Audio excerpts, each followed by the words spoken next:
We do have Dean Smith on standby, which means we do have to head back to Villa Park. First of all, Dean, congratulations on the win. How much hope does this 3 points give you in terms of survival?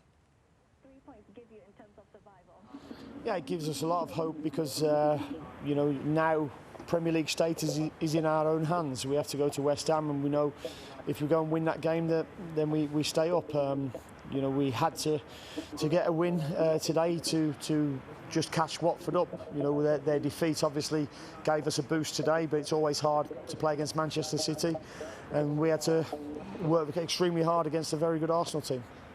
Now, in the studio with me right now is actually Gary Stevens and Tony Adams, who wanted to send his compliments to the way your team has set up defensively today, as well as in the restart as well. Was it something that you focused on working on lately? And maybe you can expand just a little bit more about that to us.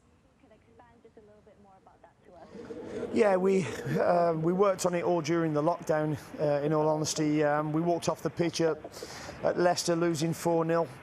Pre-lockdown, and defensively we've conceded too many chances, too many goals, and there'd been a bit of an open nature, going gung-ho trying to win games, and we just felt that we needed to have a lot more discipline in our defensive play, and that's not just the back four, that's, you know, the whole team. And we've done some video coaching and chats as a group all through the lockdown, and then we put it into practice, and I feel since Project Restart, with the exception of Manchester United, who ran away with the game after the contentious penalty decision, we've been very good, and you know, it gives you a really good solid base, and with the likes of Trez, Jack, John McGinn coming back to fitness, you know, we can go and score goals, we know that.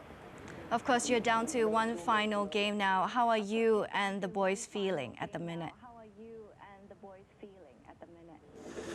Yeah, I mean, we're satisfied that we've put in a good performance today, a big performance, and got an even better result. And it's in our own hands. You know, 2 or 3 months ago, if somebody had asked me, you know, would I want to go to West Ham and win, I'd have snapped their hands off, I think, because at that time, pre-lockdown, we weren't playing well, and I think we've turned that around and put in some really good performances, and finally starting to get the results. So, you know, but we still know we've got to go and get points at West Ham. You know, Watford have got to travel to Arsenal, and Bournemouth, I think, away at Everton. So we're all away from home, and we're all fighting, you know, for that Premier League survival.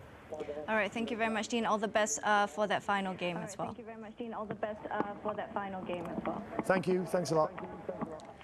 All right, gents, just having a quick look at what it looks like at that relegation zone. 3 clubs could be joining, 2 of these 3 clubs could be joining in Norwich as well into the Championship next season. You've got Aston Villa, you've got Watford, you've got Bournemouth. All 3 have played 37 games.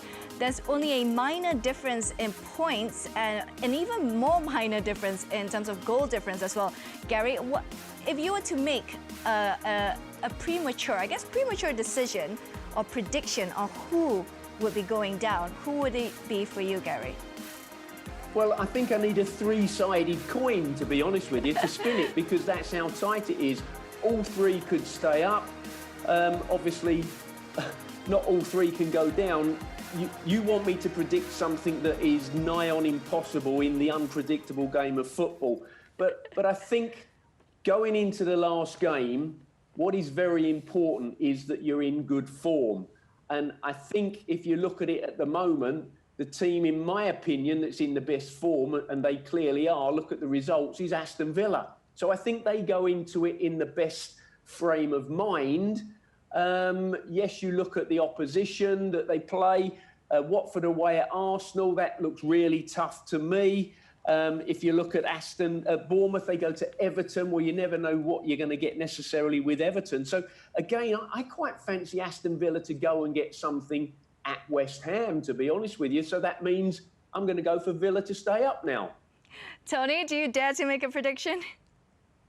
Yeah, no, I thought it was an outstanding display, and you know, Dean, in his interview, it's practice, and he admitted that he was practicing through the lockdown period and the restart. They've been focusing on the whole team, and you really kind of saw that tonight. The whole team were defending, and they're not going to change their system, Aston Villa, when they go to West Ham.